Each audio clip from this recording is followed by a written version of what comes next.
Bismillahirrahmanirrahim. Assalamualaikum warahmatullahi wabarakatuh. Jumpa lagi di channel YouTube Rivanista. Masih di sudut edukasi belajar mudah dan menyenangkan. Bagaimana kabar adik-adik sekalian, khususnya siswa-siswi kelas 4? Semoga hari ini kita semua dalam keadaan sehat, karena dengan kondisi yang sehat tentunya kita bisa melakukan berbagai kegiatan yang kita inginkan. Dan dengan kondisi yang sehat pula, pastinya kita bisa belajar bersama untuk membahas materi dan juga soal-soal dari buku penilaian Bu Pena untuk SD atau MI kelas 4 ya, jilid 4C, tema 6, cita-citaku. Dan kali ini kita masih di subtema 2, hebatnya cita-citaku, pembelajaran 4 ya, ada di halaman 39. Jadi yang masih ketinggalan bahasan sebelumnya bisa dilihat di playlist Bu Pena kelas 4. Oke, untuk pembelajaran 4 ini dimulai dari muatan bahasa Indonesia ya, yaitu menjelaskan makna yang terkandung dalam puisi karya pribadi ya. Nah, berarti maknanya apa dari puisi yang sudah kita buat sendiri ya. Nah, bagaimana cara mengetahui makna tersebut? Nah, di sini ada beberapa langkah-langkah menentukan makna puisi karya pribadi ya. Jadi mungkin dibuat seseorang supaya kita tahu makna puisi itu apa. Lah ini. Yang pertama ya, tentukan tema puisi ya. Jadi puisinya itu temanya apa? Apakah tentang hobi atau tentang cita-cita ya. Selanjutnya, temukan hal-hal penting dalam puisimu. Gunakan kata tanya apa, siapa, kapan, di mana, bagaimana, dan mengapa. Yang ketiga, temukan kata yang dianggap sulit. Kemudian carilah artinya. Yang keempat, tentukan makna setiap larik puisi. Yang kelima, buatlah kalimat yang mewakili makna setiap larik puisi.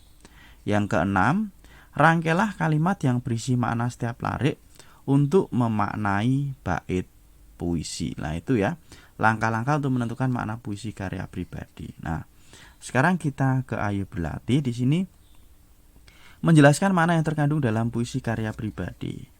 Untuk soal nomor 1 ya, ini soalnya hanya satu nomor sebenarnya. Lanjutkan puisi berikut menggunakan kata-kata yang tersedia ya. Jadi di sini kata-katanya ada di sebelah kanan ya, ada sapu lidi, menyapu, kotor. Itu nanti dimasukkan ke sini supaya menjadi puisi yang sesuai ya. Oke, untuk yang nomor 1A di sini udah langsung saya isi ya, Adik-adik. Nanti yang ada garis bawahnya itulah jawabannya. Oke. Judulnya petugas kebersihan. Nah, ini ya, jadi yang ada garisnya ini berarti jawabannya tadi ya, adik-adik sekalian ya. Oke. Saya bacakan ya. Petugas kebersihan. Tak pernah kulihat lingkunganku kotor. Tak pernah kulihat sampah daun berserakan. Tempat sampah selalu tertata dengan rapi. Lingkunganku selalu indah untuk dipandang. Setiap pagi kulihat membawa sapu lidi, menyapu di setiap tepi jalan.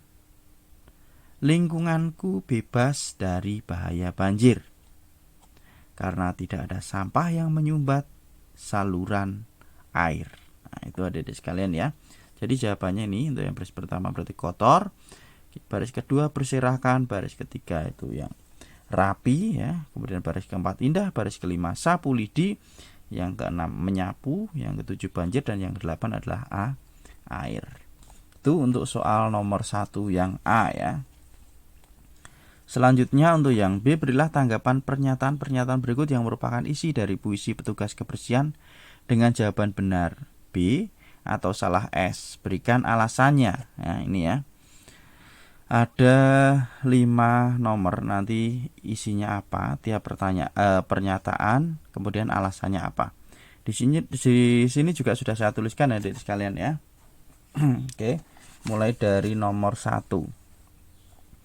Pentingnya peran petugas kebersihan di lingkungan. Benar apa salah? Jawabannya tentulah benar ya. Alasannya apa? Petugas kebersihan itu membantu dalam membuat lingkungan menjadi bersih dan nyaman. Selanjutnya nomor 2, bahaya sampah yang menyumbat saluran air. Ya, benar ya, karena sampah itu, ini alasannya, sampah yang menumpuk diselokan dapat mengakibatkan tersumbatnya saluran air. Kemudian lanjut untuk yang nomor 3 dari sini ya. Petugas kebersihan selalu menyapu saat siang hari. Jawabannya salah. Alasannya apa? Karena tidak hanya siang hari petugas kebersihan menyapu dilakukan secara teratur ya. Bahkan pagi, sore, malam juga ya. Kemudian nomor 4, sampah yang berserakan sangat nyaman dipandang mata. Salah. Sampah yang berserakan dapat mengganggu kenyamanan pandangan mata dan terkadang menimbulkan bau tidak sedap. Kemudian 5, sampah yang berserakan membuat lingkungan menjadi kotor. Benar. Sampah membawa bibit penyakit dan menjadi sarang nyamuk saat musim hujan tiba. Itu adik-adik sekalian ya, untuk nomor 1B ya, 1 sampai 5. Selanjutnya kita ke muatan pelajaran berikutnya yaitu IPS. Ini menjelaskan tentang keragaman bentuk rumah adat dan manfaatnya ya. Jadi Indonesia itu memiliki beragam rumah adat. Nah, tiap suku memiliki ciri khas rumah adat. Nah, ini contohnya ada rumah adat suku Baduy ya, kita baca. Suku Baduy merupakan suku asli masyarakat Banten yang memiliki rumah adat bernama Sulah Nyanda. Pembuatan rumah adat Sulah Nyanda dilakukan dengan cara gotong royong menggunakan bahan baku yang berasal dari alam. Bahan utama rumah adat ini adalah kayu atau bambu. Bagian dasar pondasi yang digunakan adalah batu kali atau umpak sebagai landasannya. Hal yang unik dari pembangunan rumah ini adalah dibangun dengan mengikuti bentuk permukaan tanah. Hal ini berkaitan dengan aturan adat yang mengharuskan setiap masyarakat yang ingin membangun rumah tidak merusak alam sekitar. Bambu digunakan untuk membuat bilik dengan cara dianyam. Untuk atap rumah adat suku Baduy ya, atap rumah adat suku Baduy menggunakan ijuk yang terbuat dari daun kelapa yang telah dikeringkan. Rumah adat Sulah Nyanda dibagi dalam 3 ruangan, yaitu bagian sosoro atau depan, tepas atau tengah, dan ipah atau belakang. Masing-masing ruangan berfungsi sesuai dengan rencana pembuatan. Bagian sosoro berfungsi sebagai ruang penerima tamu. Hal ini dikarenakan tamu tidak diperkenankan masuk ke dalam rumah dan tempat bersantai dan menenun bagi kaum perempuan. Bagian tepas digunakan untuk aktivitas tidur dan pertemuan keluarga. Sementara pada bagian imah digunakan sebagai tempat untuk memasak serta menyimpan hasil ladang dan beras. Masing-masing ruangan ini dilengkapi dengan lubang pada bagian lantainya. Lubang berfungsi sebagai tempat keluar masuknya udara. Hal ini dikarenakan rumah adat suku Baduy tidak dilengkapi dengan jendela. Tidak adanya jendela agar para penghuni rumah yang ingin melihat keluar diharuskan pergi untuk melihat sisi bagian luar rumah. Ini ya tentang rumah adat suku Baduy. Selanjutnya di sini ada keterampilan portofolio. Kita diminta untuk membuat laporan bentuk rumah adat dan manfaatnya ya. Nah, ini cari informasi tentang rumah adat daerah asal orang tuamu ya. Nah, ini mencakup hal apa saja ini? Nama rumah adat, sejarahnya, kemudian bagian-bagian ruang serta fungsi tiap ruang. Nanti bisa dituliskan di kertas A4 ya, kemudian dikumpulkan. Oke, di sini saya berikan contoh adik-adik sekalian ya. Nah, ini ada rumah adat karena kebetulan orang tua saya orang Jawa ya. Ini rumah adat Joglo ya, ini dari Jawa Tengah ya. Nah, ini nama rumah adatnya Joglo. Kemudian sejarah rumah adat. Rumah Joglo ialah rumah tradisional Jawa yang umumnya dibuat dari kayu jati. Atap joglo berbentuk tajuk semacam atap piramida yang mengacu pada format gunung. Dari sinilah nama joglo itu muncul. Istilah joglo berasal dari 2 kata, tajuk dan loro, yang bermakna penggabungan 2 tajuk. Bentuk atap tajuk ini dipilih sebab menyerupai format gunung, sedangkan masyarakat Jawa mempercayai bahwa gunung adalah simbol segala urusan yang sakral. Di antaranya karena gunung dipercaya merupakan tempat tinggal semua dewa. Atap joglo ditopang oleh 4 tiang utama yang dinamakan soko guru. Jumlah ini mewakili adanya kekuatan yang diandalkan berasal dari 4 penjuru mata angin. Berdasarkan konsep spiritual ini, insan berada di tengah perpotongan keempat arah mata angin tersebut.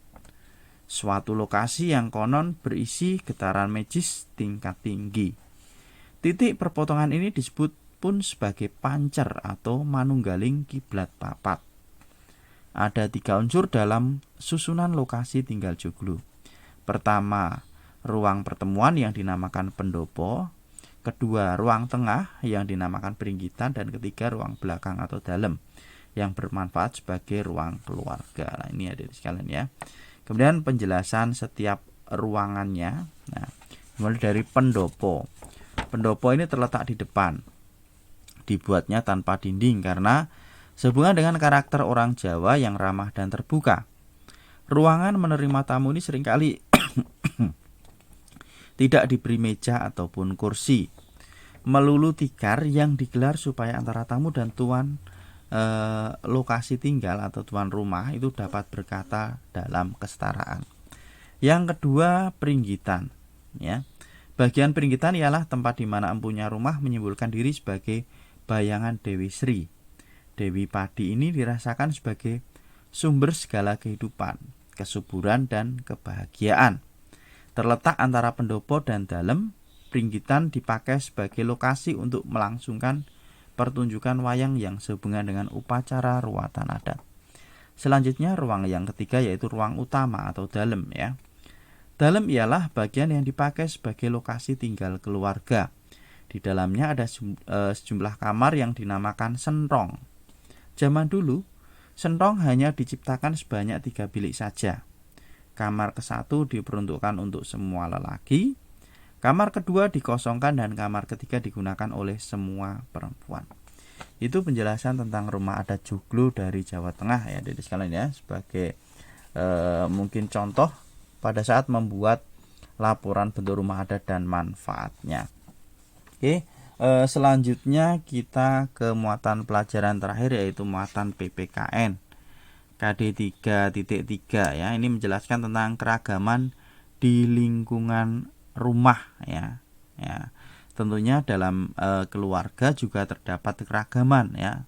Perbedaan misalnya ada cita-cita, kegemaran, sifat. Nah, ini contohnya misalnya Dedi, ayah Dedi ya. Mungkin dari suku Aceh ya, ini dari suku Aceh dicontohkan, sedangkan ibunya dari suku Betawi. Ini keragaman suku, keragaman cita-cita. Misalnya Dedi cita-citanya menjadi arsitek, adiknya cita-citanya menjadi pengusaha. Lah itu. Nah, dengan keragaman itu tidak membuat keluarga Dedi terpecah belah, justru saling menghormati dan saling mendukung ya. Nah, di sini ada yuk berlatih, ada 2 nomor ada di sini tentang keragaman di lingkungan rumah. Nomor 1, apa yang kamu dan keluargamu lakukan sebagai bentuk saling menghargai keragaman di lingkungan rumahmu? Oke, untuk jawaban soal nomor 1 ya, di sini sudah saya tuliskan adik-adik sekalian ya. Jadi hal yang dapat dilakukan sebagai bentuk saling menghargai keragaman di lingkungan rumah antara lain yang pertama, tidak mengejek kegemaran satu sama lainnya antar anggota keluarga. Yang kedua, saling mendukung cita-cita sehingga tercipta kerukunan di dalam anggota keluarga. Nomor 2, kamu sedang mendengarkan musik, kakakmu sedang belajar untuk ulangan. Kakakmu mintamu mengecilkan suara musik. Apa yang sebaiknya kamu lakukan? Mengapa kamu lakukan itu? Oke, untuk nomor 2 ya. Kamu sedang mendengarkan musik, kakakmu sedang belajar untuk ulangan besok. Kakakmu mintamu mengecilkan suara musik. Hal yang sebaiknya kamu lakukan adalah mengecilkan volume suara musik atau jika perlu mematikan musik tersebut. Hal ini dikarenakan agar kakak dapat konsentrasi dan nyaman dalam belajar untuk persiapan ulangan besok. Itu adik-adik sekalian ya, untuk muatan PKN ya. Jadi pembelajaran 4 sudah, untuk pelajaran 5 nanti akan kita bahas di video berikutnya. Terima kasih sudah belajar bersama, semoga bermanfaat. Jangan lupa untuk selalu berdoa agar diberikan kemudahan dan kelancaran saat belajar. Saya rasa cukup sekian dan saya akhiri. Wassalamualaikum warahmatullahi wabarakatuh.